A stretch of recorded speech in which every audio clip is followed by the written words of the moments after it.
Marvel Studios unveiled the cast of Avengers Doomsday through a nearly 5.5-hour-long live stream, revealing a new cast member every 12 minutes by showing a director's chair with the actor's name on the back. Is this a flex move or is this a little obnoxious? Pegging isn't new for me, friendo.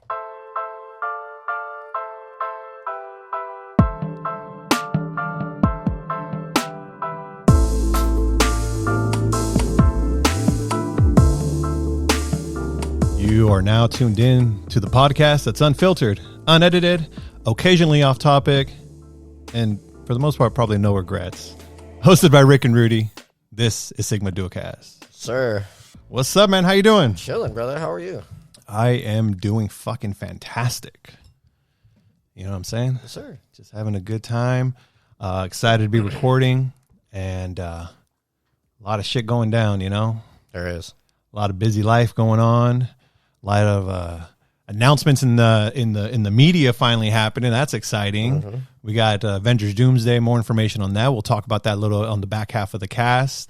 As I just mentioned in the intro, you know, we got the casting of everyone. There was a lot of Spider-Man news and shit. So a lot of good stuff. Some of the big news that I'm personally excited was the trailer release of Tron Ares, aka Tron 3, aka we'll see what the hell's going on with this movie. Shit. And but before we talk about all this, not social media, but all this media stuff and movies that are coming out, let's talk about some little personal stuff, you know, because that's what we do. And recently, what was it? Probably about a month or so. It was like a month. I was hanging out with Uncle Dad from Uncle Dad Talks. It was his birthday, and we were at a spot at one of our guests listed. Or actually, no, he's been a guest on the show, Retro Gaming Nomad. We're at his spot. And, you know, celebrating his birthday, Uncle Dad. And then we were getting ready to go to a bar. And I go, I went to call you because you live like right around the corner. Yeah. And I was like, let me hit up Rudy real quick, see what he's doing and see if he wants to come through, you know. And so I text you, actually. No, I called you. Yeah, you called me. I called you. And instantly I knew you were fucking faded as shit. Yeah, I had a one too many that night. Definitely not a good morning after, I'll tell you that. You were I was not expecting that whatsoever. So, I wasn't expecting it. That was absolutely unintentional. So, first off, I totally forgot. Like, I think a week or two prior, you had texted me like, "Hey, man, you know, there's UFC fight, you know, this day, come through. Like, what do you work?" And I'm like, "Shit, you know, I'm working a little late that day." Well, not really late, but I'm like, you know, working later in the day. And you're like, "Ah, shit, okay." And then that was the end of it. You don't like give me no other context or nothing. That was it. So no, well, you already told me that you had plans though later on that night, because you said you were. Nah, that was Stockton night. That was Stockton. That was you hit me up for wine night, Lego and wine night. You're right. And I was like, "Oh, I got plans to go to." You're right. That was Lego night part 2. Yeah, which by the way was fucking dope. That shit was cool. Lego and wine. Yeah. If you guys haven't done it, that was fun. Get a couple buddies. Go buy a brand new Lego set. Maybe that was the first time we'd ever done that too. That was fun, dude. That was slick. I thought that was cool. I had a fucking good time. I don't even drink wine. I don't even like wine, but you know, same. I'm not that much of a wine drinker like that, but like, dude, the wine went down, really fast. No, it was good. It was good. But yeah, no, you hit me up and I was like, "Oh, I work," and then you just like, "Oh, okay, all right, it is what it is." So I totally forgot it was that night.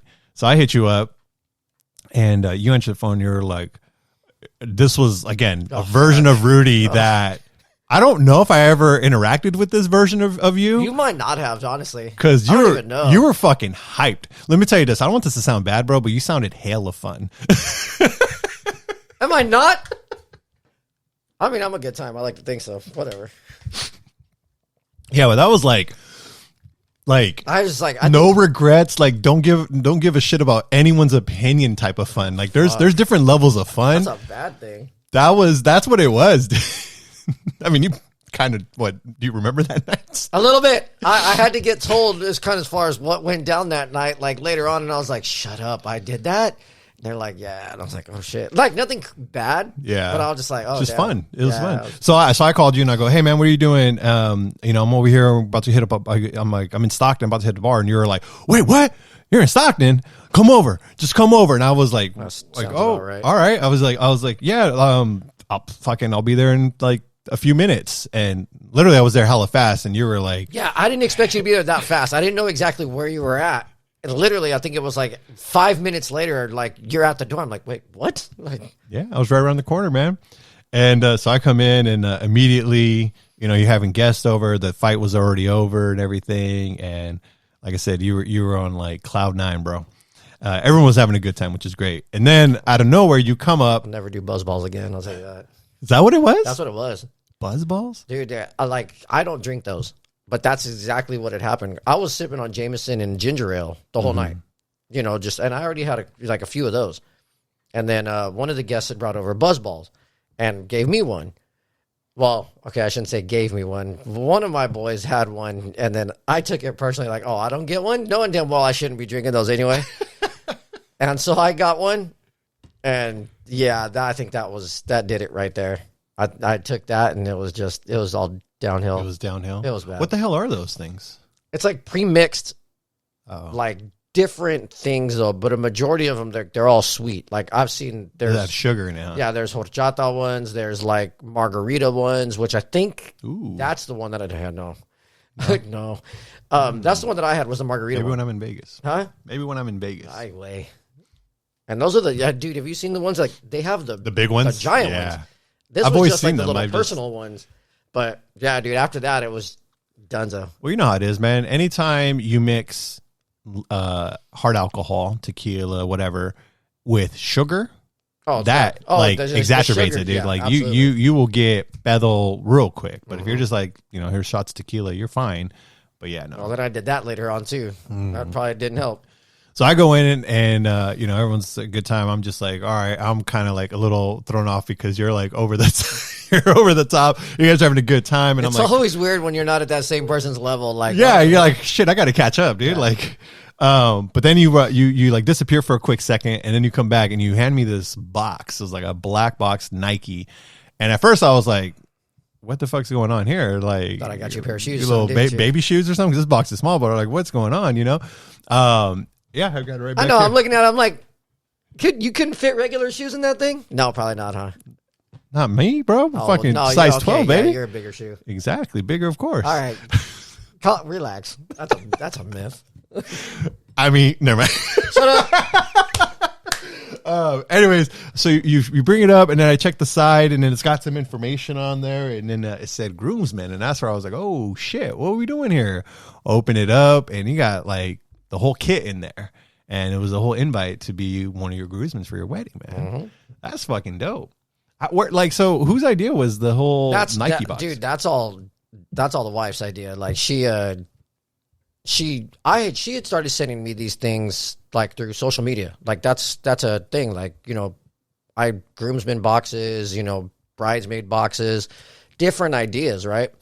And so I was like, that's kind of hard, right? Because it's a little bit obviously something different than just, you know, like just calling or just, you know, hey, yeah, can you be like, be hey, my groomsman? What are you doing on this day? Man? Yeah, right. So I was like, that's kind of sick, right? And so just started looking over different ideas. There's so many different things you can put in there. So I'm just like, okay. I was like, since, you know, I'm a huge, obviously, shoe person, and then, you know, you too, right? And I was like, all right. And I was like, that might be kind of hard. So we went with the whole look like a Nike box and then just incorporate all these little things in there for it. So I was like, but yeah, dude, that's the brainchild. That's all her. She put all that together. Yeah, man. Karen's very creative, man. Seriously. Even the little flyer for the Lego and wine, right? That was dope. Like instantly. The moment like we talked about it, again, I was just going to shoot out a text to be like, hey, what's everybody doing? Like this day. No, she was like, oh, I can get a flyer together. I'm like, what? Wow. All right, come.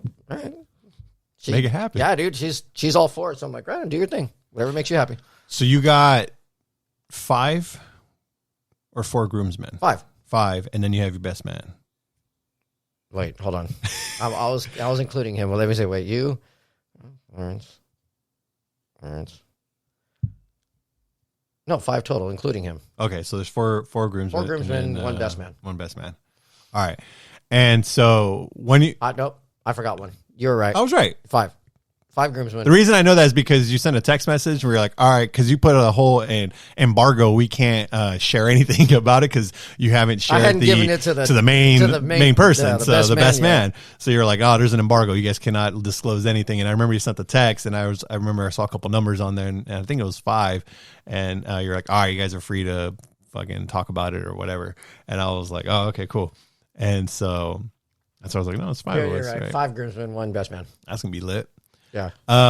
So with that, we had to, obviously we couldn't share anything because you had shared it with everyone there, but the main event, the main best man, the guy, the one we had on the show before, Donix, you needed to get it to him, and you weren't going to do no mailing. We weren't going to do no like whatever. So you got to do that in person. And for those that don't know, if you have listened to our last episode with Donix, homie lives in Hawaii. He lives in Hawaii. So y'all asses went to Hawaii.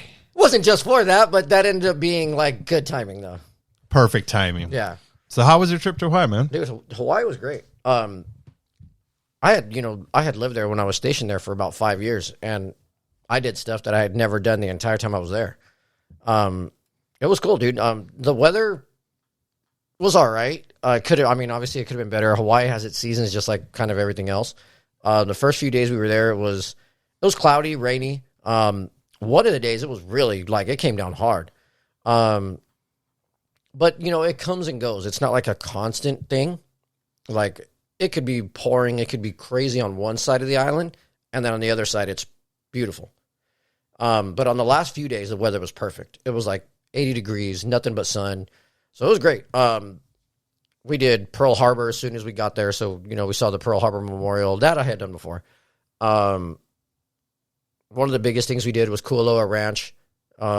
If nobody's familiar with that or if you've never heard of it, Kualoa Ranch is where they film a lot of, that's where Jurassic Park, Jurassic World, a lot of the Kong Skull Island was filmed there.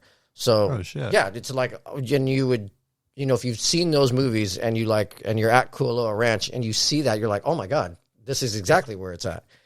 And we took pictures like at the film spots and everything. So that was cool. We did our little expedition to that. So, we had a good time. The food out there is amazing. The drinks are flowing. So, the water's perfect, except for when we almost died, but that's fine. What happened? I was going to ask if you got in the water because last time we talked, well, no, okay, yeah.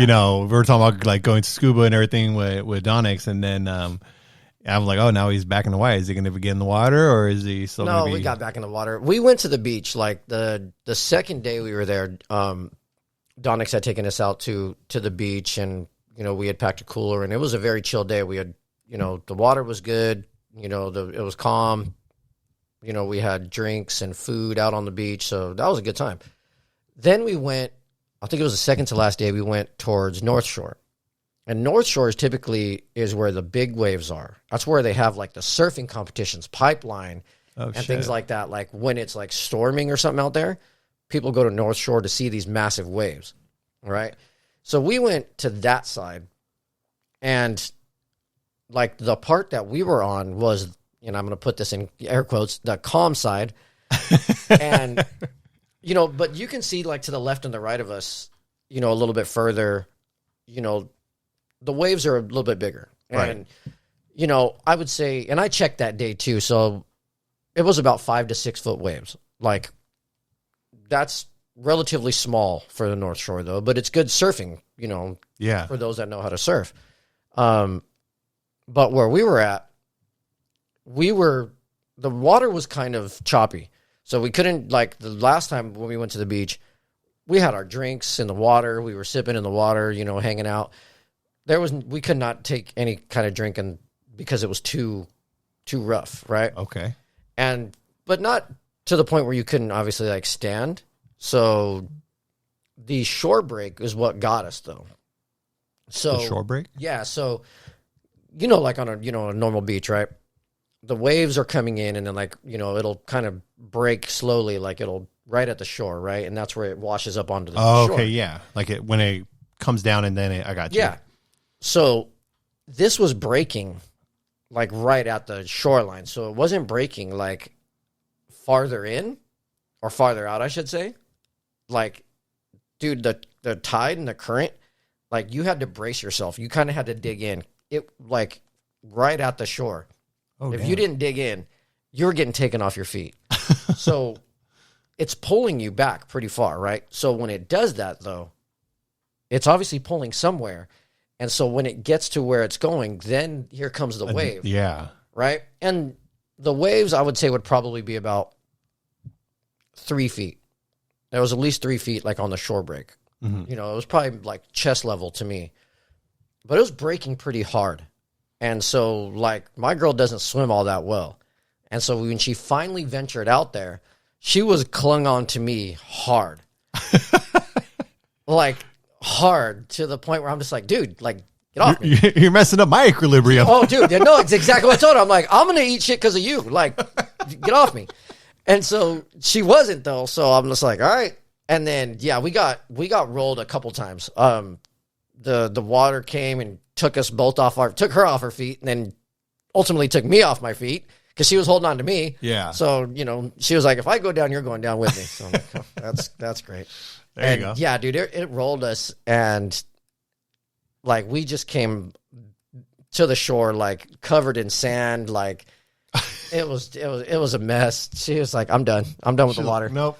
She was like, that's why I don't go. So I was like, yep, it's a wrap for that one. But it was, yeah, it's crazy because, like, again, when you get rolled, you don't know what's going on. So it's a weird experience because you can't really see. You're getting kind of tossed and not really knowing what's happening. That I've experienced that, I think either once or twice.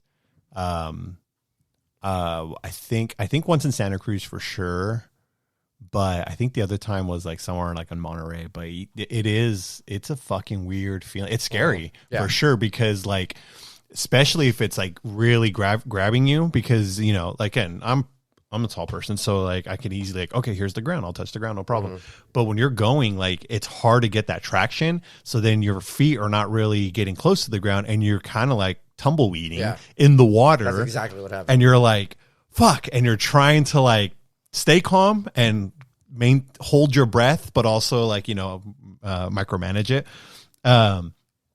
And yeah, you don't know when it's going to stop. So I remember I've rolled for like, I want to say a good 10, 15 seconds once. It was just the fucking scariest I've ever experienced. But I mean, after that, I just popped up and realized, okay, let's not go too far out this time. Let's just stay closer. I mean, and it deterred me because I was like, fuck it. I survived it. Yeah. You know what's funny? I think one time I had a GoPro in my hand. So I might have. Oh, you're gonna have that footage? I might have footage somewhere long ago when it was like the Hero 3 GoPro, bro. That's what I still have. Or like what, in the 12 or 13? Now, yeah, there's something like that. Yeah, so I'm like way the fuck back then. Yeah, that's crazy, man. Yeah, that's fun. Yeah, other than that, though, I mean, we had a good time. The very end day, we went on like this little booze cruise, whale watching kind of thing.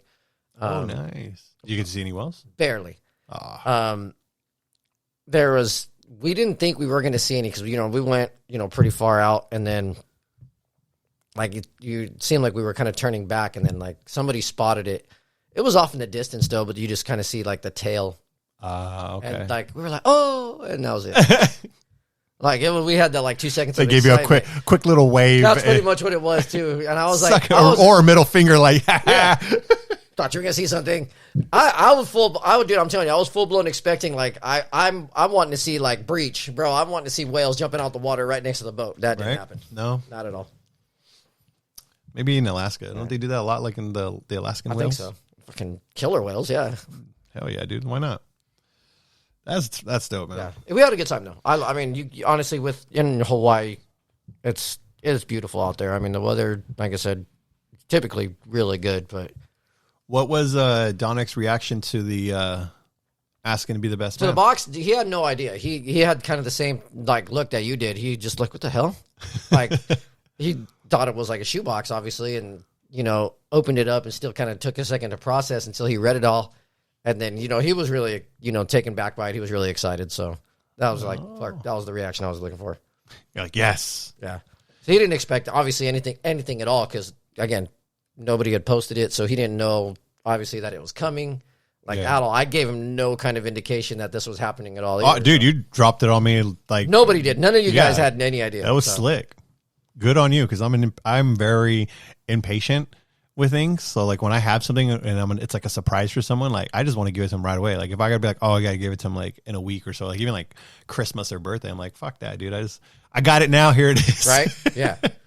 So since he's our best man, so like, what's going on? Is he gonna fly us out to Hawaii for like, right? We gotta have a good time, man. Yeah, absolutely. I'm trying to go out there myself too. Shit. Yeah, I'm afraid though, because Donix tends to. He goes like when he gets an idea in his head, like, so who knows? Damn. Like, who knows what this man's gonna have planned? But we'll see. Yeah, I don't know. I'm excited. I mean, you guys were brainstorming already Not that night. I mean, actually, we didn't. Well, you guys were spitballing random things. We were talking about like maybe Vegas. Yeah, and all I heard was we're all getting tattoos, and I'm like, what the fuck? Because I don't have any. And y'all trying to get me all messed up on that. We said, oh shit, see that. See, you don't even remember. I mean, don't get me wrong. I'm down too. I'll do it. I don't care. Damn. I got tattoos. I'm down for another one anyway. Yeah, I think it was one of the twins that are like, "Oh, we're gonna go get tattoos." That sounds about right. That would be one of their ideas. And then that's when Selena was like, "Oh yeah, he don't got any," and they're like, "Oh, you virgin skin or some shit." I was like, that just gave them more motivation and like, let's go get it now. I was like, I don't know. We'll see. Well, it's exciting. I'm pumped. I'm really pumped. It's gonna be exciting. I mean, we got a year from now, essentially, right? A little lower. So it'll be good. Yeah. It'll be fun. Plenty of time, figure things out, plan things. So yeah, it'll be good. Yeah, plenty of time for me to get hella fit. So exactly. you and me both. I mean, gotta look all fantastic. I gotta look like the dude from fucking Bullet Train. Fucking was it Tangerine Melon? Which one? I'm trying to think. He's the actor that plays Aaron Taylor Johnson. Oh yeah. Yeah, dude, that's the fit. God damn, that's the fit. That man's fit too. Hell yeah, dude. The suit, y todo, dude, with the vest. Yep, that's it. That's the motivation. Yeah, that way I'll let you guys know what the color scheme is too, because I have no idea what that's going to be yet. That I haven't figured out for the guys yet. For the guys, so what's the other? Do the girls have a? The girls have their colors already. What's the color? Like fall colors. Like what? Orange, red? So like, yeah, kind of like a burnt, like, like a darkish red and, kind of things like that. So they've got their color scheme already set. So I'm just like, all right, so I got to figure out what I'm doing. I mean, it's going to be probably similar to that. If they're doing red, dude, I don't know. Wouldn't like a dark green be cool with that? What, red or green? Yeah. Green match with the red? I don't know. Might have to incorporate some. Get some ideas together. Hey, plenty of time. Yeah. I'm just saying I could DJ also. She's trying to say. Wow, stop it. No, we already told you no. Just make a playlist, dude. Absolutely not. Speaking of music, so I actually went to concert. First one of many, because I have a couple more this year. Last year, got the concert itch, me and my wife, and we went to quite a few. A lot of it was K-pop, and this year nothing has changed because we have 3 K-pop concerts. Yeah, so we got we just went to the Oakland Arena to go see J-Hope.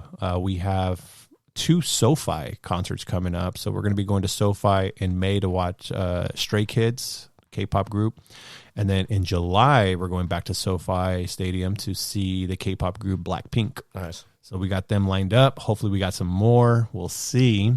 But yeah, no, J-Hope, he is a member of the BTS K-pop group. All of them, excuse me, pretty much all, there's 7 members. 5 members are currently fulfilling their military requirement enlistment. They're going to be getting out, I think, in a couple months, actually, which people are really, really excited because then we'll all be back together. Dude, yeah, that concert, when they announce it, it's going to be fucking crazy. So 2 of the members are out. For those that don't know, BTS, K-pop group, 7 members, like I said. 3 of them, though, are rappers. That's initially how they started. RM, Suga, a.k.a. August D, and then J-Hope. So we went to J-Hope's in Oakland, and let me tell you, man, this guy put on a show. Nice. It was really, really good, really entertaining. I like the Oakland Arena because it's small, so you're kind of, no matter where you sit, you're kind of close. But this dude brought the energy, man. So random, too. I wonder why Oakland. I don't know. You know what sucked when we went there? Because nothing else is happening in Oakland? Yeah. But you know what sucked when we went there, because for those that don't know, the Oakland Arena where the Golden State Warriors used to play basketball, and now it's basically just a venue for concerts. Well, literally in the same plot of land, like next to each other, was the Oakland A's Coliseum. Well, the Oakland A's baseball team, the Oakland A's are no longer there. They're now just the A's, and they're playing in Sacramento, which is terrible. Waiting for their stadium to be built in Las Vegas, which is going to be phenomenal. When did we say that? I mean, we looked it up last time on one of the casts. Couple years. 27? 27, 28. Something like that, huh? Yeah. Gives them time for the A's to be a better baseball team. Because you can't be at a new stadium, and then there's a lot of extra controversy with that. There's been some updates. I was like, I don't know. It didn't really change much for the Raiders. The people they want them. They want to create their own team. They don't even want the A's. Who? Whoever's like financing all the stadium and stuff. Oh, in Vegas. In Vegas, yeah. Also, they don't want the A's name. That was like a rumor that was going around, so I don't know. It's interesting what's going on. I think they're still locked in no matter what, but that was like the notion. They might rebrand the entire team. I don't know. So anyways, so the Oakland Coliseum is still there, and it just sucks. It looks like a derelict, dude. It's just there. Like there's nothing going on. Like we're there at the arena, and then you look over, and it's like... They'll end up tearing it down eventually. I don't know. Why? What would they do with it? That's why they left in the beginning anyway, or that's why they ultimately left, because their arena's old, falling apart. Like they won't. They didn't want to put any money into it. That's for sure. I'm sure they'll.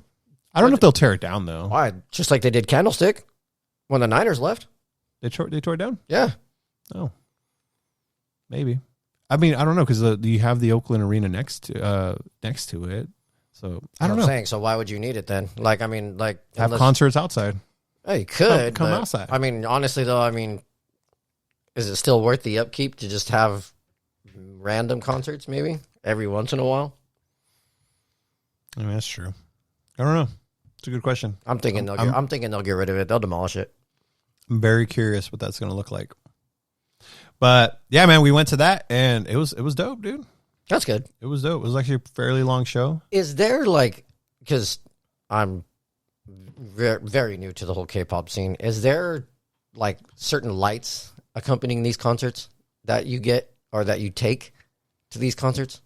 Yeah, so K-pop so let me tell you why K-pop music, why for one, and I know I've said this in previous episodes, but I'm going to tell you why I've really gravitated towards this music. And the only reason I ask is because my girl's a teacher, and like I think that same concert, like her students were like, "Oh my god, like I can't go because or I didn't get the light in this, you have to get the light." Yeah. Like, so what light? So I'll tell you what that is right now. So the thing about K-pop music, the way they operate is they're very much about their fans, like very much on the community of the fans. So they are very creative with their stuff. So when you go and buy their album, you're not just buying a CD that has a booklet like we've traditionally have done. Like, no, you're buying a whole like package. You're getting like photo cards, which are, what they are, photos in the form of a card, like a trading card, of the members. And there's like one of X amount to collect. So, and you get them randomized in these packages. You'll get a photo book. So it's all themed out. So in the book, it'd be all the photos of the members or whatever. You obviously get a CD. And then there's other little things you can get in there. So it's very like big into it. It's not like a simple just this and this. So it's all about the fans. The community itself is fantastic. So, and it doesn't stop there by just getting you the product that you want in games of CD. So concerts, they really want to make a very big experience in concerts. So a lot of these K-pop members, they have an accessory that you can buy separately and bring it to concerts, which are called light sticks. And essentially, these light sticks will, when they're in the vicinity of the concert, they automatically sync to some type of little like wireless signal that they're providing. And the lights sync up to the show. So if you're going and say, the stage is highlighting, red, blue, pink, green, whatever, the light sticks are going to follow that sequence as well. Nice. So it really makes this interactive thing. And so each K-pop member have their own, or not member, group has their own form. So in this case, BTS has their own. Twice has their own. Mine's actually over here because I'm a Twice fan. And I was like, I think Selena just posted. She took the BTS one. Yeah. Ah. So the BTS one works for all, like even if it's a single member show, like in so this you can reuse these. Oh yeah. That's kind of sick. Yeah, you could even use them. So, like, even if you're not at a concert, you can use them like at home. Like, I have mine. It's twice, and you can turn it on. Some of them will come with an app where you can like enhance, like mess with it, the color, because they're like RGB, so they're like different colors, obviously. Or you can have a button on it or some type of little setting on itself, and you can change the colors and do all kinds of stuff with it. But when you take it to a concert, it'll auto sync to whatever signal they have within the concert that they bring, and then it will be coordinated in sync with the whole show. See, when the one and only Bad Bunny concert I ever went to in Oakland, that was at the stadium.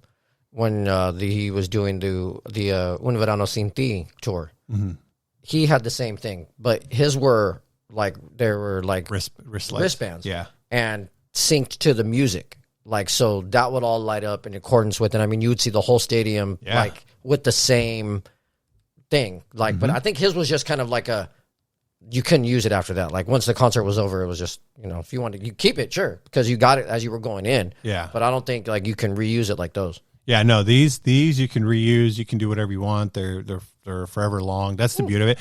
They've only a few K-pop members that I know like have made like a updated one, like a version 2. But for the most part, they're all the same. So then that way you don't have to necessarily like rebuy or anything like that. And they're not that expensive. They're usually under $100. Do you get them like on their website, like where all the rest of their merch is sold? Yeah, or do you get them at the concert. You can buy them at the concert. They'll sometimes have them there for sale. You can buy them from their own like fan, whatever they buy their sell their stuff. You can buy them at K-pop shops. You can order them online like eBay and stuff like that. Amazon sometimes carries them. So interesting. Yeah. It's pretty cool, man. And like a lot of the lights were a big deal, apparently. So like, that had my girl being like, I have no idea what you're talking about. I'm like, let me ask Rick and Selena. They'll probably know. Yeah. I mean, it's just, again, it's the community when it comes to the K-pop group community. It's very interesting. It's very friendly, very open, and you're really coming together. So like because again, this is probably my 5th or 6th K-pop concert I've been to. People will go and they'll bring their own like little like giveaways, and they'll give away stuff, give away photo cards of members, what have you. Everyone's very polite. Everyone's like very respectful with everything. Like it's a whole different atmosphere, and that's what I love about it. Like every single one that I've done, like it's cool. Like people are heck of chill, and that's cool. Very supportive. Even like, this last one that I went to, I was waiting in line to get a drink, alcohol drink, and this lady, she was by herself, the worker, and long lines, like fucking Disneyland rides times 2, dude. Sucks. But anyways, so it was my turn. She was ordering my drink and this, and we were making small talk because she like had started pouring me a drink, 2 drinks, and she went to grab something and went back, and she kind of forgot what was in what. It was like one had like apple whiskey, and the other one had, I think, a regular whiskey.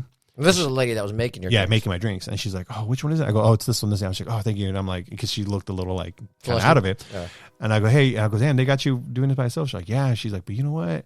Like these people are really nice. Like these, like her herself as a worker was telling me, like these people are really nice. They're very patient, very respectful, and everything." And wow, that's good too, because you don't see that, especially when people are in lines for a long time. They start to get attitude. They start to get hella pushy. Yeah, they're all supportive like that, and that's what I'm trying to say. Like the K-pop community is something else, like the fans and everything, and it all starts with the artist, how they go about treating their fans, how they go about representing themselves to the fans and everything. And again, for the most part, most of their music is very positive and uplifting. Some of it is in all English, some of it's in all Korean, some of it's in Japanese, some of it is a hybrid of both languages. But for the most part, if you read the lyrics translated or what have you, like it's very positive message that a lot of them send for the most part.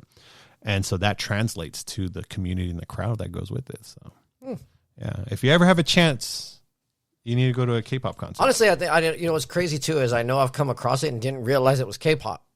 Like I'll hear it on the radio, or I'll hear it randomly. It'll come on like if I'm playing something else on like Spotify or like top 40 or something like that. It'll randomly come on, not realizing it's K-pop until they say the artist. Because I'll even be sitting there grooving to it too, and I've caught myself beforehand.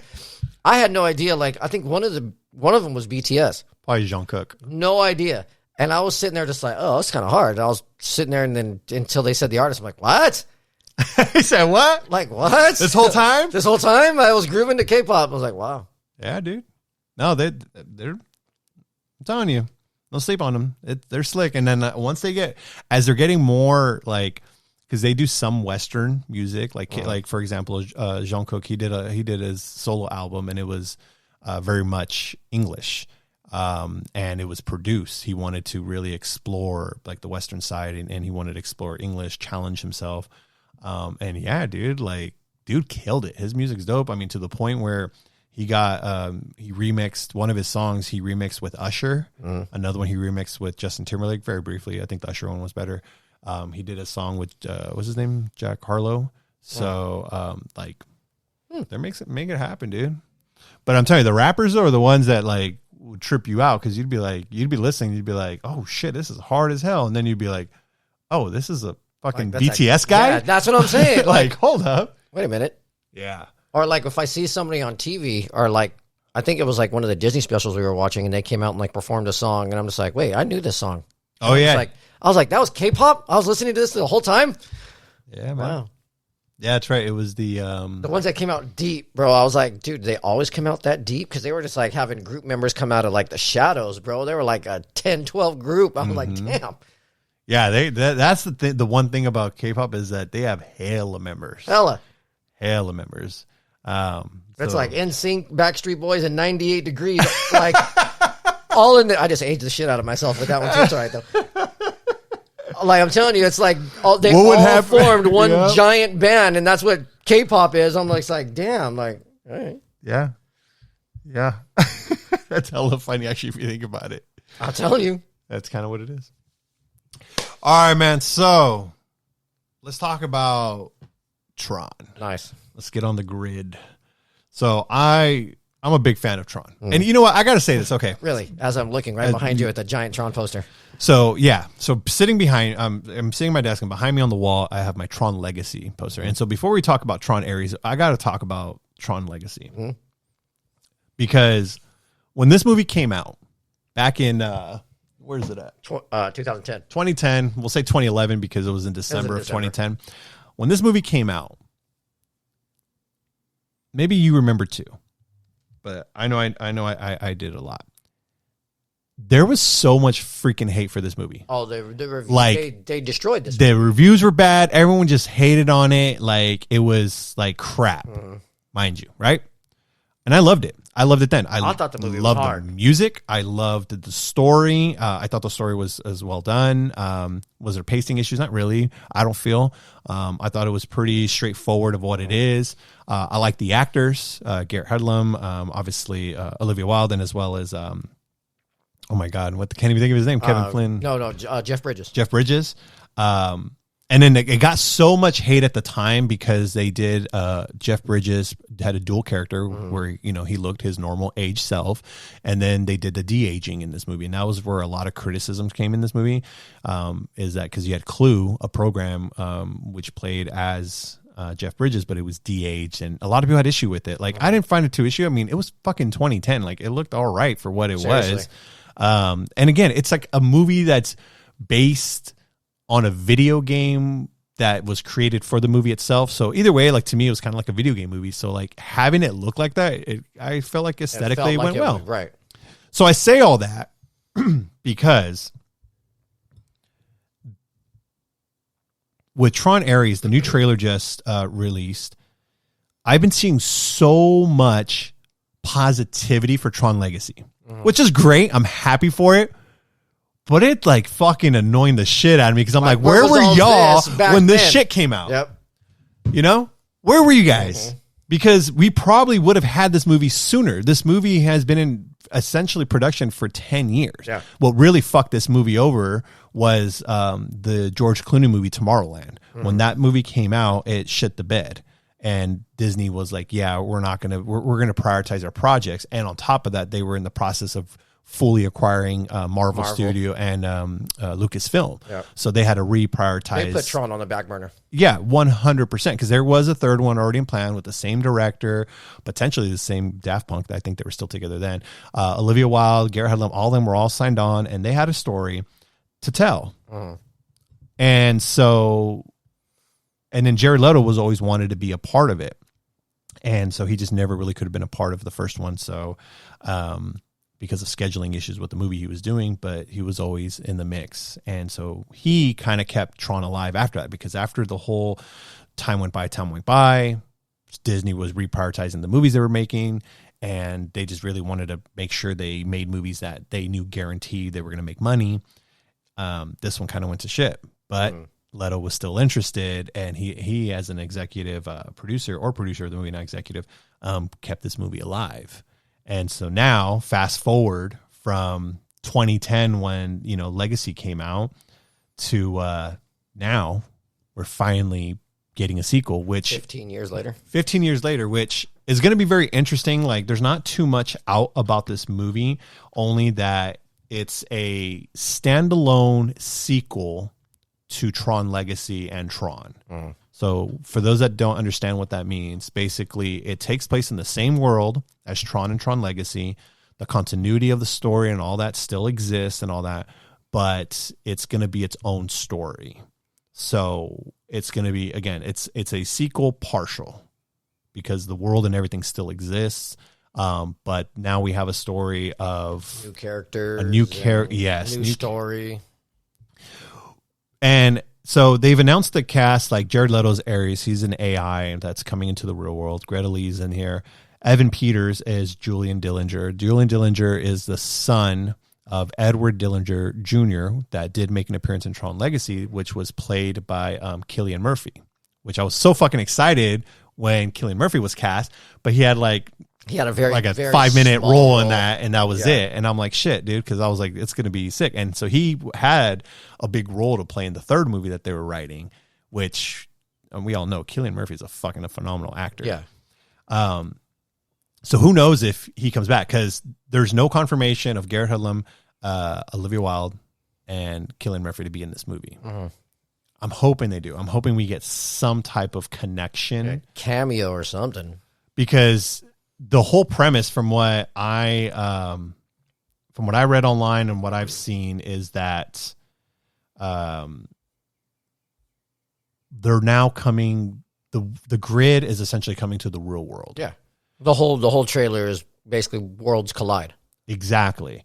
And for those that don't, if you didn't watch Tron Legacy, the way Tron Legacy happened is you had, in a very, very quick recap, Kevin Flynn makes Tron. He goes into the grid, a digital frontier. He's able to digitize himself into this world and create this, digital world that he wants to do. He disappears for many years. His son is trying to find him. He gets a message out to Kevin. He gets a message from what's his name, Baxter, which is like Kevin Flynn's best friend. He goes. The son goes to the arcade, finds a hidden workshop, gets sent to the grid. When he's there, finds his dad, but it's actually Clue, which was a program created by Flynn that wants to create the perfect system, and betrayed Kevin Flynn. And so he meets Cora, who is in what they call an ISO, who's like a unique program within the world. Played by Olivia Wilde, and is basically the right hand of Kevin Flynn. Come to find out that he got locked in there, Kevin Flynn, so they're trying to get him out. So now they're playing a whole game of just, we got to get back to the light so we can jump out. They go through this whole adventure, and Kevin Flynn sacrifices himself, presumed to reintegrate with Clue, which presumed to kill him. So that's where we left off with Kevin Flynn. We don't know anything beyond that. What do you call it? What the hell was Garrett's character? I can't even think of his name right now. What, his name? Yeah. Sam. My man. Yeah, all right. Good job, man. So Sam. I know my movies, bro. Hey, dude, look at that stuff first. Sam. Wow. And what was Olivia Wilde's character? Oh, no, I said Cora already. Yeah. So Sam and Cora, they go to where they need to go, and they're able to get back to the real world. But the biggest thing is that Cora came with him. And again, Cora was literally a program. in this digital Manifested world. in the Manifested. So now she came and is now essentially a real human, or we don't know, because all we saw at the end is they come back and then they ride off into the sunset. Off into the sunset on a motorcycle. And that's it. That's all we got for that movie, and that's why we're so pissed, because I want to know what's going on. Now, fast forward 15 years later, and we have someone creating Ares, Jared Leto's character, full digital. You see it made, which was pretty awesome, and it gets sent to the real world. And then you have actual, other programs and vehicles from the grid in the real world that's trying to attack people. There's like a mission to recover something. So that's as far as what they've shared as far as the story, that there's just a, Jared Leto sent from the digital world to the real world on a dangerous mission, making humanity's first encounter with AI beings, which is fitting because we're headed towards Honestly, AI. we're headed towards that. And we're leaving the game of Tron and we're now entering this. And side note, title of the character, Tron. We saw him in Legacy. He was, again, the fucking security of Kevin Flynn, but when Clue turned his back on Flynn, he got corrupted and got reprogrammed, but it was still Tron. And so towards the end of the movie, Tron made his way back, flipped the fucking switch in his head or whatever to be good.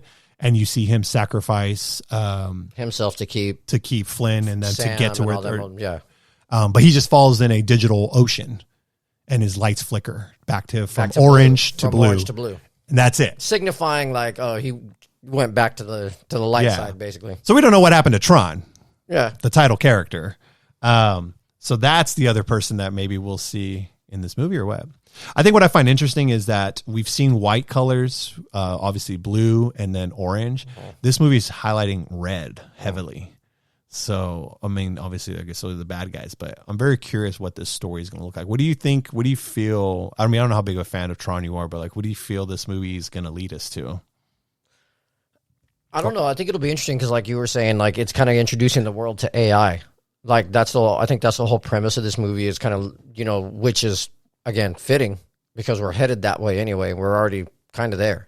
So it'll be interesting because where Legacy left off was Clue trying to lead the digitized world into the real world, where now this one, they're already there. Like now it's where the grid and the digitized world are now here in the real world. So, but again, just kind of briefly, what they didn't really say too much about like the synopsis of the movie or the plot of the movie. So it'll be interesting. I'm really looking forward to it. I was a big fan of Tron Legacy and the original Tron. So I'm hoping.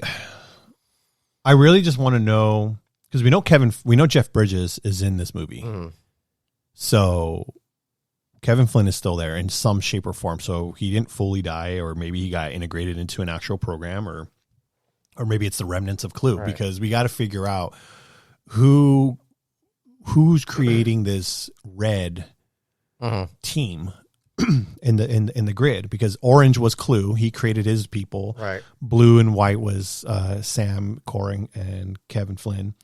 But who's the red? And that's where Dillinger comes into play. Right. So I'm wondering if we'll see Cillian Murphy, because he's the dad of Evan Peters in this movie.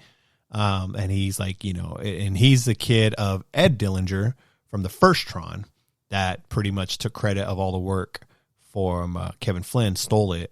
And that was the whole thing. So it would be really awesome to finally like bring that full circle, the whole Dillinger lineage and like the Flynn, because that's really what it all started. It was those two. Even in Legacy, like he was very anti-Flynn, Dillinger's character, because like he made remarks like, that died, like that whole idea died when Kevin Flynn died. Exactly. And so now that they're continuing the character or that lineage of that character in the movie with Dillinger, it's like, all right, we're going to see. So Evan Peters. The other thing too is like, what exactly is the impact of Cora being in the real world? So obviously they had to discover something to be able to, they figured out how to bring a program into the real world. So now obviously we're going to see them do it with a lot of other people. And what exactly is that dangerous mission that Ares is on? Is it to recover Cora? I was gonna say maybe it is. Maybe it's to go recover Cora. So I don't know, man. Like, there's just so much uncertainty. It comes out in October, and so I'm really excited to see. October 10th too. October 10th. It's my birthday. It's awesome. Special day. I know, right? So it's interesting. I don't know. Like, I really can't wait. Two big headlines with this movie. First one is there's a lot of already negativity for this movie.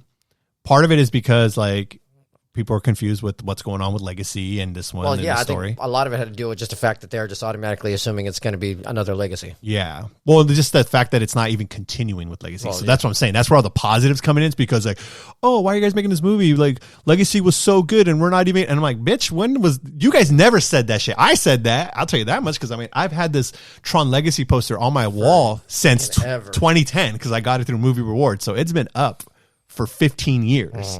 I've never taken it down. I've never swapped it out with anything else, just to go to show how much I've liked this franchise. But also, it's not continue. We don't know if it's going to continue the story now. So hopefully we do get that. But the other big thing that was getting negativity is Jared Leto. Everyone's like pissed that he's like the star of the film. I don't know why. I don't know why he gets. I think what people's perception about Jared Leto is the fact that Morbius tanked. Friggin' his Joker character tanked. I like this Joker character. I liked his Joker character. It fit that universe. It fit the universe. And, and then you start to see a glimpse of, at the end, like the Dark World, where his character is not like the same as it was. And he's really kind of like. In Justice League? Yeah, Zack Snyder's Justice League? Zack Snyder's Justice League, where Jared Leto's, Joker was like really dark. And I was like, there you go. I think it's just a Jared Leto thing, which I don't know why. Like, Jared Leto, to me, he's a great actor. I think he's a phenomenal actor. He's I'm right there with you. Great actor. And he's a good singer. I like his band. Oh, dude, 30 Seconds. Yeah, I was so pissed I missed their concert. But yeah, like, I think a lot of the negativity comes from that. Just because, again, I think people just associate it with, like, the same way Pattinson got the hate for Batman. Yeah. Because people associate, like, you can't put Sparkles Edward Cullen to be freaking Batman, but Pattinson's a great actor, and he killed it. Which, by the way, I want to go. It's finally digital. Mickey 17. Mickey 17. I'm gonna buy that, dude. I hella want to see that movie. I think he's a phenomenal actor. Yeah. He really got me in Lighthouse. I don't know if you've seen that movie, The Lighthouse, with Willem Dafoe. It's a black and white movie, dude. That movie is a fucking trip. Like, if you have not seen The Lighthouse, watch it. The whole premise is just basically. There's like this little island with a lighthouse, and they have to have at least 2 like stewards to go and keep it running and everything for, make sure the light and it's functional. And so I'll say Edward Norton. What's his name? Pattinson.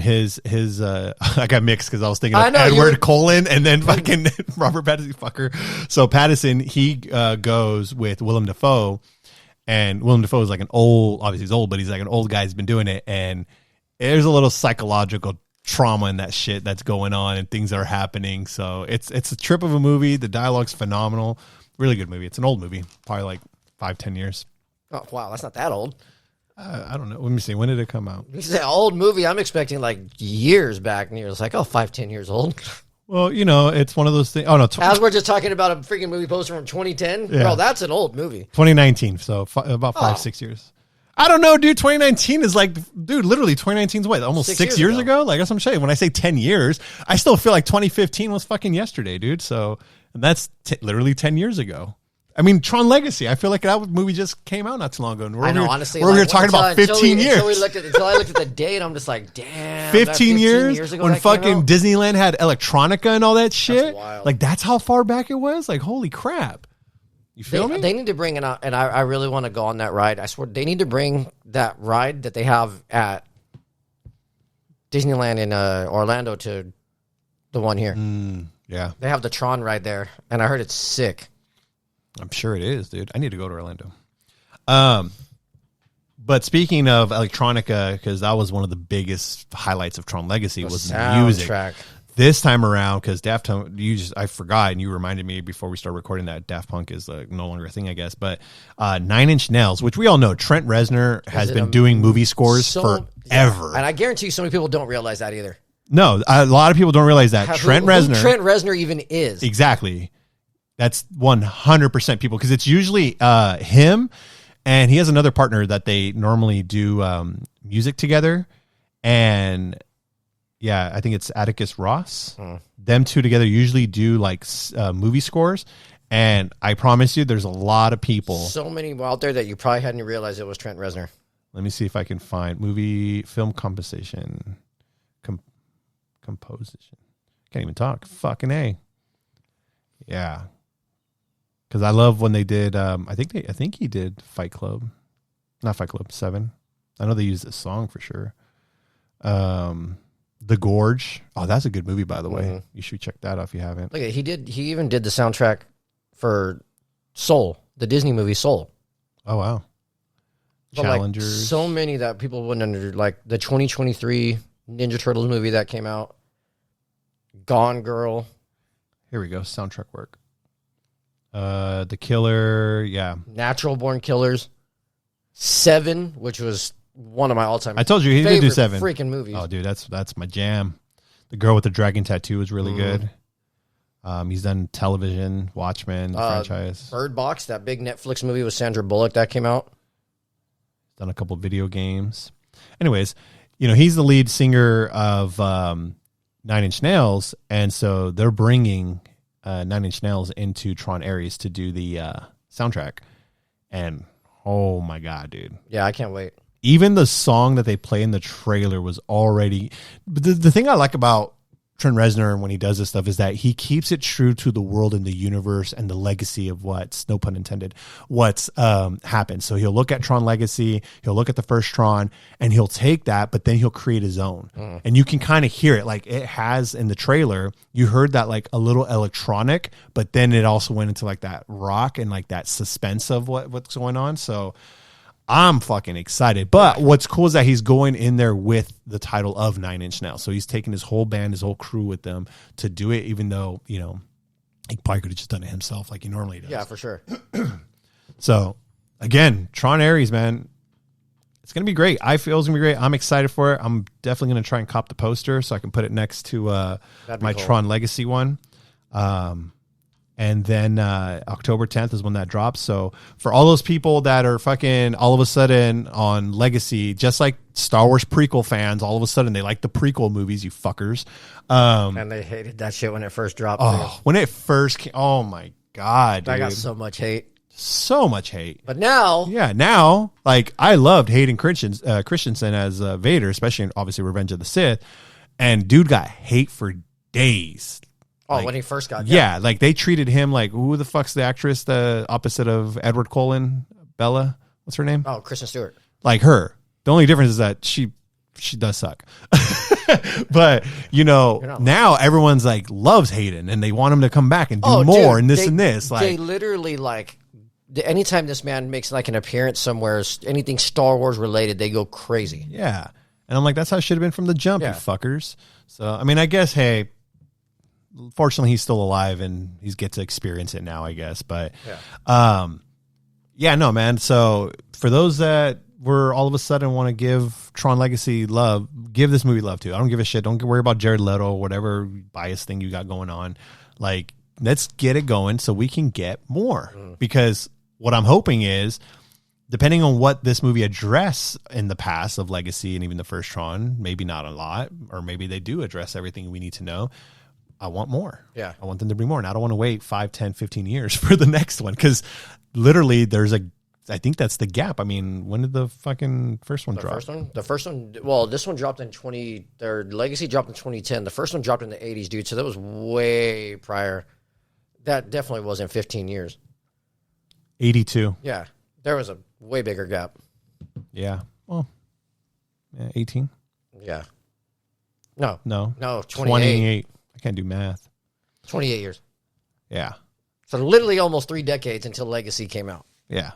Oh, we're making progress. I mean, 15. half. So hopefully the next one will be 7. 7? Oh my God. All right. So the last thing we're going to talk about here is going to be what we opened up the show with, and that's Avengers Doomsday. They finally announced the cast. So we'll briefly go over. I'll briefly go over what who the cast members were, as well as how they did it. Because what the hell, man? Are you gonna go over the okay, here's the thing. Me and you both know. You go over the cast members. Me and you both know who they are. Yeah, we'll say who they are. Oh, and who they're playing. Yeah. Okay. Yeah. I'll even break it into categories here to make it easy. So, yeah, Marvel did a live stream for 5.5 hours. Wow. And it was like pretty much like in a hangar or like a studio, whatever. And they would put a director's chair. For those that don't know what a director's chair are, those chairs that like fold and they high up, and on the back of it, it'll have like someone's name on it. Is usually what a director sits while they're watching things get filmed, hence the name. But in this case, that's also where like the actors and all that stuff will sit in. So they had one, started off with, I believe Chris Hemsworth was the first one. They put him there, and for like nothing was happening. There was like, I don't even remember if there was sound, if there was music. I don't really remember. During the reveal? Yeah. No. And it was just a chair sitting there, live streaming it on fucking everything for 12 minutes. And then the camera will just slowly pan, and then there's the next chair. Okay. We'll briefly talk about this and now the way they did this. Because I don't know if your question that you said in the beginning. Is this a flex or is this obnoxious? Fucking obnoxious. To me, it was obnoxious. Like, number one, you're Marvel, and you're already, you're announcing Doomsday. That itself is the flex. How they did it was fucking obnoxious. Like, you didn't need to drag it out that long to do that. That to me is obnoxious. And I'm a huge Marvel fan. Yeah. Just obnoxious. Big Marvel fan. Love it. But that was stupid. Yeah. That was fucking dumb. I hated that so much. I don't know. Maybe do something. Make it a little interactive. I don't know. Show the actor maybe like a quick little 2-minute montage of that actor and like maybe showcase their journey so far. So then we're like all caught up to speed or something. I don't know. Just do something nice. Like that was, to me, that was Marvel basically not being humble. They were pretty much saying, yeah, we're badass. We know this shit's going to sell. We know. And here's the thing. For everyone that watched it, where did my notes go? Not only was that thing, whatchamacallit, 5.5 hours. Damn it, where did my notes go? But they actually got, so yeah, 5.5 hours, every 12 minutes they released it. Within the first 24 hours, it became the second most trending video on YouTube. It got over 275 million views. That's insane. Like, and that's why they did it, because they know they can. Yeah, pretty much. Fucking assholes. So, anyways. Well, let's go over the cast real quick, because there's a lot of people that are pissed off because certain people weren't announced. Hence, I feel this is going to give us the direction of this. Yeah. Yeah. I know. Yeah. We'll. There's so many more things. Like, just relax, people. Yeah. So this isn't the order they were released. I'm going to break it up into MCU heroes and then a couple other franchises that are now a part of this. So first up, we're going to have in the Avengers Doomsday. Remember, this is going to be the first Avengers movie leading up to Secret Wars. And then we'll talk about a particular character that everyone was pissed that's not in it, and there's reason for that. So again, it's Avengers Doomsday, then there's a movie in between, and then there's going to be Secret Wars. Let me just double check. I don't know if there another movie after, because I don't say what the one after is, because we'll add that in a little bit. The one after what? Doomsday.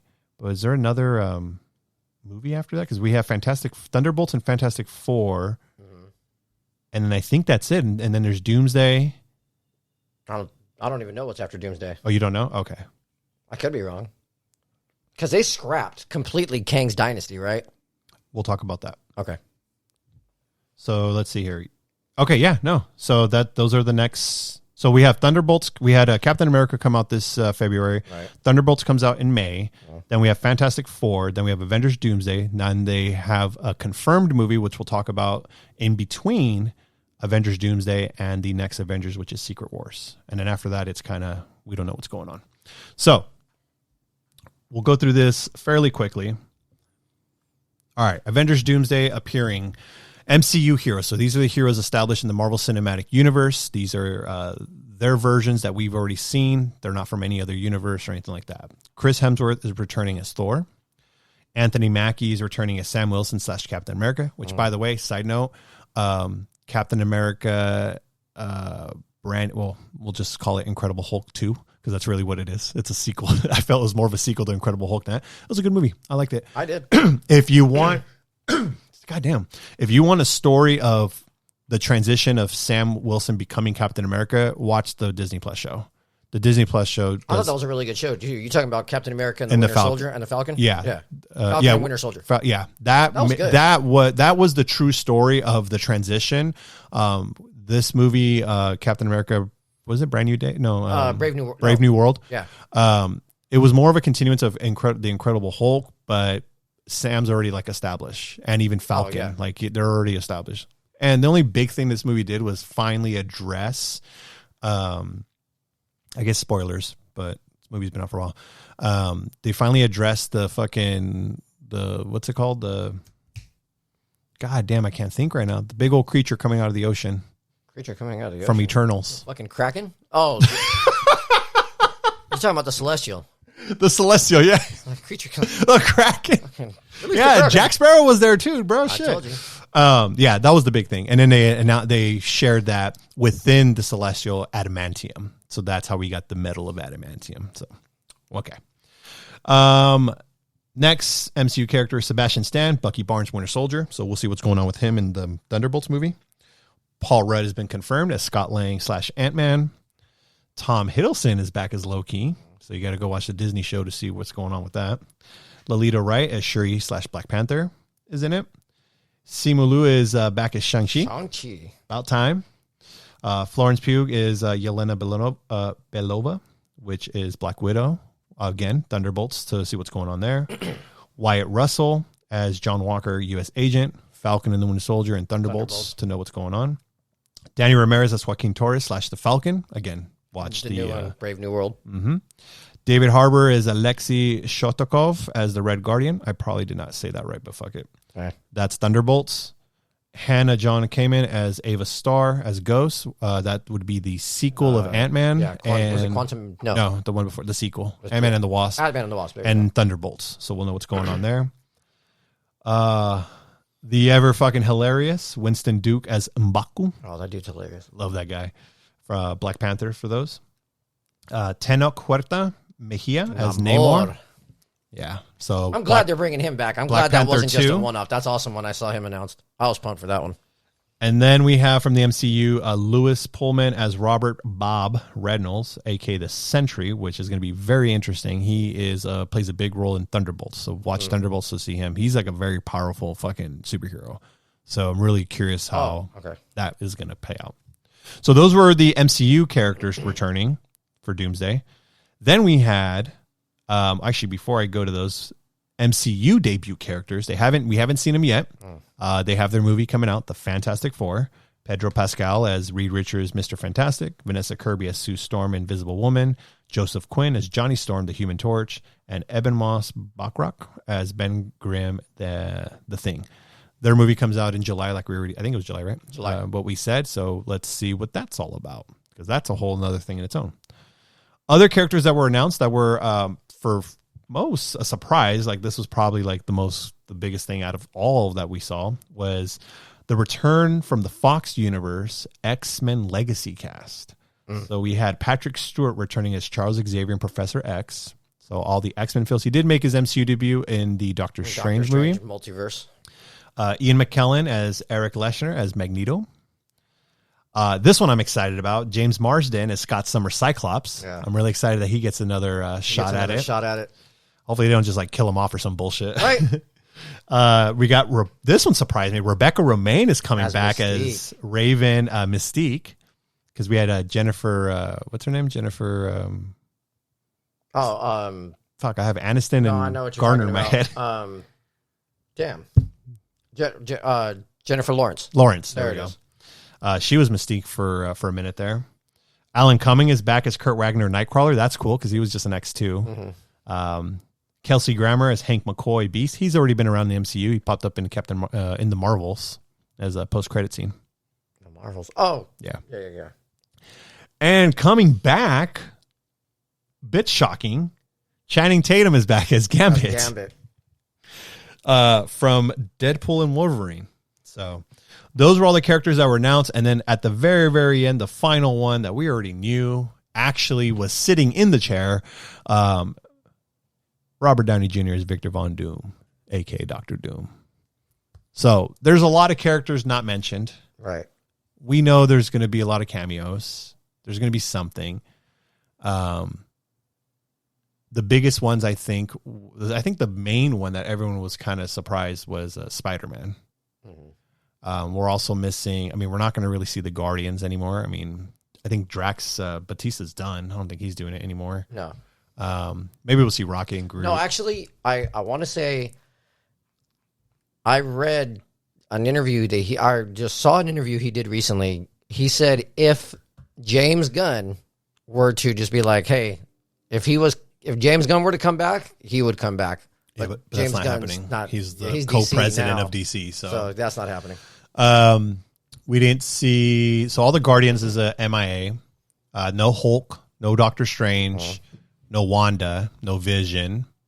Well, she's been very adamant too because she's been on the talk show circuit lately, and she's like, "Yeah, Wanda's done." Mm-hmm. So, but the thing is, though, because of what Andrew Garfield pulled with, they're all liars. Yeah, they're all liars. They have to be like they all have to keep. Not. Yeah. So who knows?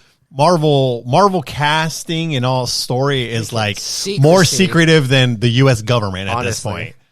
Well, then again, the U.S. government, the leader would love to just make a social media story out of it. So who gives a shit? But I think the other one that, for me personally, that was a little surprising because we have two characters from Black Panther. They didn't mention Danny Guerrero. What's her name from? What's her name from Black Panther? She was in the Avengers movies. Well, and then she finished off as Midnight Angel. Oh, that's right. Because remember, she's not. She left, huh? She got fired. Oh, is that, dude? I've watched Black Panther 2 once. Yeah, Black Panther 2. The Queen fired her. Like she told her you're not running the Dora Milaje anymore because she lost Shuri. On that mission, she told her not to take Shuri, and she went anyway. And then that's when Namor took her, and so the Queen went into her whole thing and said, "You're done." But then she came back as Midnight Angel when Shuri became Black Panther. So that's probably why. Dude, I watched that movie one time and I totally forgot about that. Wow, you should be ashamed of yourself. I own it. It's sealed. I didn't even open it. Jesus. Yeah, I didn't care for that movie. Sorry. So, anyways, Spider-Man was a big miss, but that's because in between Avengers, we got Spider-Man Brand New Day confirmed.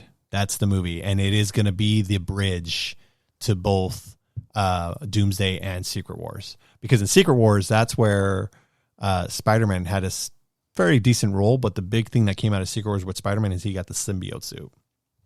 So we're going to be very curious to see what this is going to look like, because that one comes out July of 2026.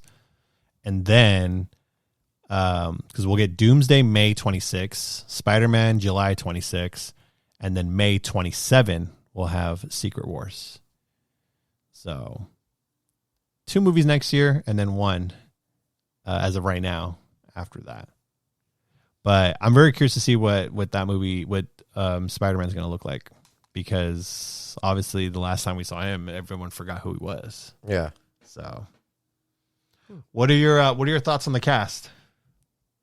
I thought it was great. Especially the ones that have been very unsure of if they were ever going to come back in the cinematic universe, like Simu Liu, like Shang-Chi.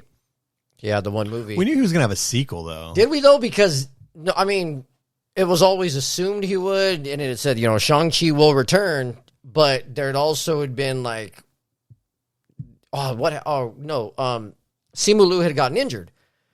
And I think that may have like postponed it and, you know, just scheduling things. I know he just made another movie with Woody Harrelson that I want to see, actually. It looks pretty good. But there had always been, like, are they ever going to come back? Are they ever going to reprise their roles? And so I thought it was cool because it's, you know, gives you some of the ones that you're like, oh, nice, they are coming back. I think Marvel just has too much shit going on. And what? In their movies. Like the franchises, because... Oh, you're thinking you're trying to put too much into one? Well, no. What I'm saying is, like, because I knew we were going to get another sequel of Shang-Chi at some point. But it's like, if you think about it, like, there's just so many projects that came up. So it's, like, hard to do the franchise. I mean... That's what I'm saying. But what's wild to me, though, is, like, I mean, you say, like, you always knew there was going to be a Shang-Chi 2, but did you ever know there was going to be another Spider-Man 4? Because as far as... Did you? Because I didn't expect that. I did. Well, okay, because he plays a significant role in Secret Wars, they kind of had to use that to bridge that gap. But no, I knew that nothing was announced until recently. I knew that because Sony's plan was always to make another trilogy after. So their intent. I expect 2 more Spider-Mans after Brand New Day. Really? Yeah, that was their initial goal.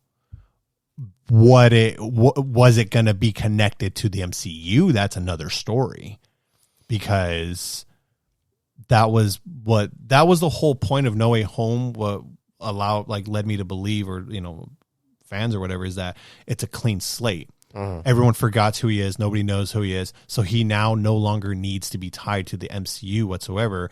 And you could introduce a Spider-Man at a ground level. The problem is that his Spider-Man still exists in the MCU. The idea was that they would he would leave or do some fucking mystical thing, and he went to the Sony Spider-Man universe that's now dead, and then he would be able to continue without the worrisome of having heroes with them, just like how they did Venom. Venom's in his own universe. They brought him to MCU for fucking literally 2 seconds to tell a story to homeboy from fucking Ted Lasso, and then they took him right back. You know what I'm saying? Yeah. So, like, that didn't even really prevail. That was all a waste of fucking time. It really was. So the idea that I was thinking that they were going to do is that they were going to eventually clean slate. Nobody knows who Spider-Man is, so he's now technically not tied to any MCU characters, and to take it even a step further, he somehow goes through another dimension and goes to the universe where Venom's at, you know, or some shit like that. And then there you go. Now you got him. Now you got Tom Holland Spider-Man in the Spider-Verse, Sony's Spider-Verse, and you don't got to worry about shit. When they announced Secret Wars and there was the idea of him coming, that was like, oh, but who got more traction was Tobey Maguire Spider-Man, that he's going to be in Secret Wars more so than Tom Holland. But I think and then from that, he would have his own trilogy. Spider-Man would have his own trilogy, Sony's Spider-Man, and that Sony can continue doing what they're doing. And maybe if they wanted to do some shit, they can, because the multiverse is bananas. But since they're killing the Sony universe, because the Spider-Man universe, because those movies all tanked, which, by the way, they're all right. Some of them are all right. Madam Web was kind of trash. I didn't even finish it. Kind of. I never finished it, so I can't really give you my yourself a favor. Honest opinion. I would got too bored. But I loved Kraven. Kraven was fucking entertaining. Kraven was cool. And so, anyways, so that's what I thought. Now that they confirmed that he's staying in the MCU, and not only that, even like the amount of references that Daredevil Born Again on Disney Plus has made about fucking Spider-Man. Oh, dude. I know. I need to get back. That fucking show's sick. Best Marvel shit going on right now. Damn it. I love that show. It's almost done. I think 2 more episodes, and then you can just binge them all together. Really fucking good, though. Like, if you want that gritty, R-rated fucking Marvel Cinematic Universe, Daredevil did not let you down. I think my mistake was I was trying to go back and watch all the previous. Can I start this one? Does it give a recap? No. I have to go back and watch the goddamn thing. You don't have to, but it's beneficial to know the because it's like it's like Tron Ares, like it's standalone, so you can just watch it and you're fine. Right. But it does the history. It helps if you actually the history is still intact, so If you want to know just how far along and the chemistry that Wilson Fisk and Matt Murdock have, you can do that. And you can understand the journey more of Matt Murdock. It's more impactful because, you know, there's a certain thing, there's a very big event. So if you didn't watch the previous ones and you watch this one, like going into it, there's a very, very big event that happens at the very beginning of the first episode. Someone who didn't watch the previous ones would be like, okay. Having watched the previous seasons, you could be like, oh, fuck. That's huge. Like, that's a big deal. So that's the difference. And you would understand, too, the turmoil that Matt Murdock's character goes through because of that event. Even more so because of the history of the previous Netflix seasons that they did. So that's what I would say about that. Got it. Anyways, they just make a brief little mention about Spider-Man in Daredevil, so it's nothing like major. But again, it's key. It's allowing us to understand that they're keeping him in there. However, too, Sony's universe did introduce in Venom a very big character, Null, which I'm very excited about, the King in Black, and I don't know what they're going to fucking do with that without Spider-Man and Venom. Like, you got to bring them in. So I'm very curious if Brand New Day is going to be a way of bridging the gap between the two Avenger movies, but also letting us know where Spider-Man's at, leading for him to get the symbiote suit. I'm pretty confident that he's going to get that suit in Secret Wars. I don't think he'll get it in his Spider-Man. Maybe at the end as a teaser, we'll get like the symbiote crawling on him or some shit and then cut to black. But I know for Secret Wars, we'll get the black suit. And if that happens, that's where I think the next movie with Venom and stuff will continue, and that's why I know there's gonna be at least 2 more Spider-Mans, because they want to tell that story.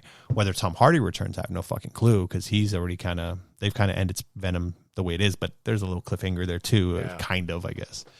So anyway, so that's why I knew that there were going to be more Spider-Man. I just didn't know if it was going to be MCU related or not. And for him to not be in Doomsday is perfectly fine. Like, I think the thing about Doomsday is that it's really introducing these 2 new teams. And I think that's probably what people are kind of like, fuck, because we have a lot of the Thunderbolts and a lot of Fantastic Four in it, and their movies haven't even came out yet. No.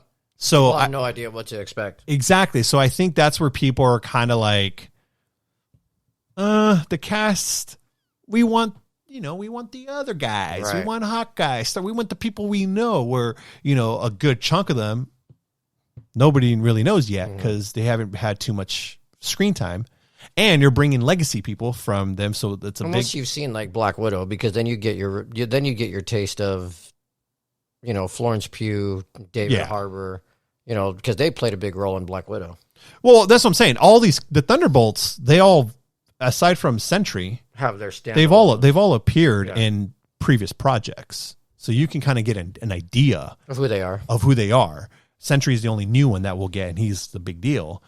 And then Fantastic Four, we're getting all new characters. They're introducing him and everything. And we don't really know what's going on, because this is a whole different universe and this and that.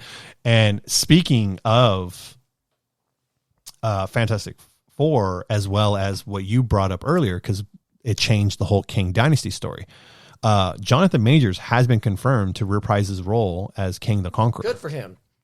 So, okay, now Disney, can you get your shit together, and can you bring back freaking Johnny Depp for Pirates? I thought that was that thing. No, he's still dead. I think Johnny Depp's a little sour still. I don't blame him. Oh, it's on him. Well, I think they're bringing Jonathan Majors back in. I think it's gonna. What I'm envisioning is either. I was hoping they would. Good for him. Either Fantastic Four will get a taste, or it is going to be Doomsday. I think what it's going to be is basically Doom killing him. I think Doom it's killing Kang. Wow. And him taking over. I envision an opening scene, kind of like how Avengers Infinity War opened up, where it was like already like the chaos with the Asgardians, and it's going to be basically a battle already took place and everything, and you see Robert Downey's Dr. Doom going like, I need this technology that you created. Because I'm blah, blah, blah. I'm taking all this intellect, boom, boom, and then fucking killing him. And then that's that. And then that's how Dr. Doom is going to be able to fucking traverse whatever he's doing. That's what I'm envisioning, because that was the original plan. Yeah. It was going to be Kang doing very that. well could be. Kang was supposed to go to the multi-universes, Right. and starting war, and that would bridge X-Men. It would bridge, Fantastic Four, the one they're doing. It would bridge everything, but it's him going and killing off everything. And because of all that, they changed it, and they said, okay, well, what if we just have Doctor Doom do that instead? But they still had to figure out a way to bridge it, and so that's what I'm assuming is going to happen. So it's on tape now. So we'll see. We'll see when it comes. Yeah, We'll be see. like, Rick was right. Yep. I mean, I normally am. I'm just like, but I'm excited. Are you pumped for it? I'm always pumped for it. Yeah. There's honestly not a whole lot of Marvel projects that I'm not going to get excited for. It's just kind of like, you got to see it. You've invested years and years of your time, so I'm very excited for Fantastic Four. It's like Fast and Furious. No matter how stupid those movies get, I got to watch it. Don't compare. Did you just compare Fast and Furious to No, Marvel? I'm saying because of how. Think about it. What are they on now? 10?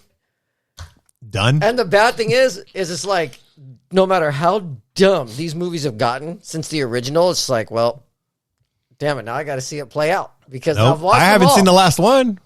I stopped. Oh my god! The last one I saw is when they went to space. I was See? like, that's like, I was like, this is fact fucking that- stupid. Yeah, see, the fact that you say Fast and Furious went to space, that's And a still fucking blows my mind. Pontiac. Yeah, Pontiac They Fiero. could have gone to space in any shape or form, and I probably would have believed it. But a Pontiac But a Pontiac with scraps, built to last, bro. with fucking, what was it, Tyrese? Yeah, Everybody knows Tyrese ain't going to motherfucking space. That's And- where they lost me. Shit. and Luda. Oh, was both of them? Was it both? I could be wrong. I don't know. I Oh, don't it's been remember. a I've minute. seen that movie one time. Yeah, I do like the first one, and actually, I like the first three. Those don't get love either. Tokyo Drift got no fucking love, no, Tokyo. but that one's actually dope. I actually like that one a lot.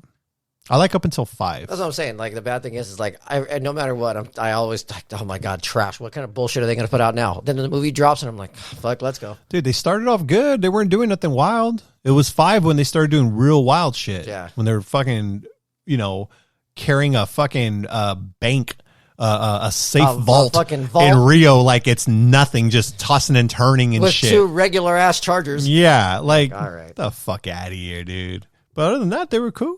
Yeah, I just rewatched the first one when I was building my Lego set. I was like, it was actually pretty dope. you had to get the motivation to build the Lego set. Hell yeah, dude. That's how you do it, bro. Built this little Technic Supra. Fuck yeah, dude. But I don't know. I'm excited. I don't know about Thunderbolts. I have zero expectations for that movie. Yeah, honestly, I don't have any expectations for that one. I'm not sure. Yeah, I don't know what to expect. I don't really care. Truthfully, I don't want to sound bad. Like, I think Florence she's cool in some of the stuff she's in, but like, I don't care for any of the actors' characters in this movie, because I like some of the actors, but I just don't care about their characters in these movies. Like Sebastian Stan's the only reason I want to go see it, because I like Winter Soldier. Yeah, but honestly, for me, U.S. Agent, don't care. Don't care about him. I don't care. Yep. Ghost, don't care. Yeah, Ghost like didn't do anything for me in the like, I felt like they said enough. They didn't really advertise, but Taskmaster's in there too. Olga, Oh, yeah. she's from the, what you call it? Like Red Guardian, he's funny. He's funny. He's going to be the humor in that movie. Oh yeah, he's which the I'm comic like, relief for sure. Yeah. But I don't know. Like, it just, like, I'm trying to look at the cast real quick if there's been any changes, and I'm like, Probably not now, since it's about to drop. yeah. Oh, Wendell Edward Pierce is in it? Oh shit, okay. He's from the Jack Ryan show. Lawrence Fishburne? Oh yeah, that's right. He was in Ant-Man and Wasp because of of Ghost. And then Rachel Weisz. Oh, she was in the Black Widow. She was the mom, right? Or like the Rachel Weisz. Yeah. Yeah. See? But Fantastic Four, can't wait for that shit. Yeah, So, that's going to be sick. I'm excited. Well, it's about that time. This was fun. Talked about Tron Ares. Talked about, obviously, a lot of Marvel. Got a lot more coming to talk about those movies when they release and anything else we learn. And then we talked about Hawaii. Talked about K-pop. And so a lot of good stuff, man. Yeah, it's a good time. Yeah. Stay tuned. We got we got more things to come. Hopefully we get some interesting people in here too pretty soon here. Yeah, for sure. I'm excited. So we'll see you guys next time. Later.